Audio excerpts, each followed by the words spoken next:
కానీ జగన్మోహన్ రెడ్డికి ఒక సామాజిక వర్గం కొమ్ము కాసింది, మత ప్రాతిపదికన కొందరు కొమ్ము కాశారు. ఆ వర్గాల్లో అతనికి కొంత పర్సెంటేజ్, బట్ వాళ్ళందరూ కూడా ఎక్కువ ఇందులోనే కవర్ అయ్యారు. అవన్నీ కూడా తీసుకున్నాం.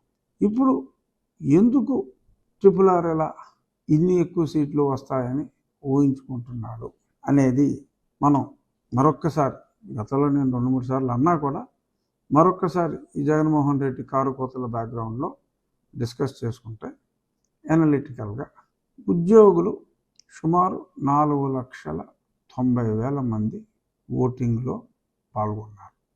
ఎన్నికల విధుల్లో ఉన్న వాళ్ళు ఉద్యోగులు పాల్గొన్నారు. గతంలో కన్నా రెట్టింపు సంఖ్యలో పాల్గొన్నారు. వారిలో 100కి 80%, పోనీ లీస్ట్లో లీస్ట్ చేసుకుంటే 75, పెసిమిస్టిక్ ఎస్టిమేషన్, ఖచ్చితంగా కూటమికి, అక్కడ భాజపా ఉంటే భాజపాకి, జనసేన ఉంటే జనసేన, తెలుగుదేశం ఉంటే తెలుగుదేశానికి, కూటమికి వేయటం జరిగింది ఖచ్చితంగా. మరి వారి కుటుంబ సభ్యులు, వారు కిన్ని మనం తీసుకుంటే అది ఒక ఎస్టిమేషన్. పోలింగ్ రోజు బయట ఊరి నుంచి వచ్చిన వాళ్ళని పక్కన పెడితే వాళ్ళు కసితోనే వస్తారు. లబ్ధిదారుల్లో పెద్దగా బయట ఉండే అవకాశం లేదు, ఎందుకంటే వాళ్ళు అక్కడే ఏలుముద్రలు వేసుకుని ఇస్తున్నారు.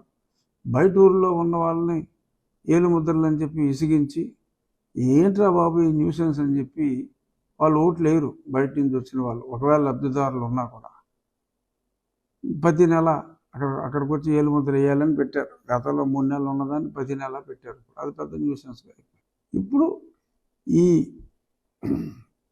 మగవారిలో ఈ ఆల్కహాల్ దెబ్బకి, ఎందుకంటే పురుషులలో ఒక 70% మద్యం తీసుకునే వాళ్ళు ఉంటారు.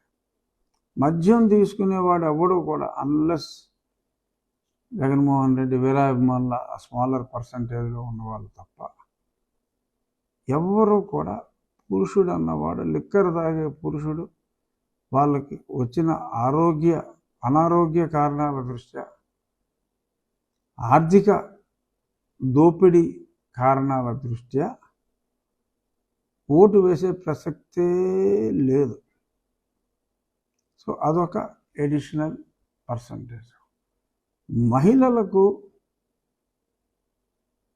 జగన్మోహన్ రెడ్డి ఇచ్చిన దానికన్నా మరి ఎక్కువ చంద్రబాబు నాయుడు గారు సంక్షేమంతో పాటు అభివృద్ధిని సాధించి, ఆయన ఎక్సలెంట్గా ఆ సూపర్ 6ని పెట్టారు. అది సిక్సర్ కన్నా గొప్పగా, ధోని కొట్టే సిక్సర్లు ఎక్కడో, క్రికెట్ సీజన్ కాబట్టి చెప్తున్నా, స్టేడియం దాటిపోద్ది అలా కొట్టేవాడు అన్నారు కదా. ఈ సూపర్ 6 కూడా ధోని సిక్సర్ కన్నా గట్టిగా వెళ్ళింది జనాల్లోకి.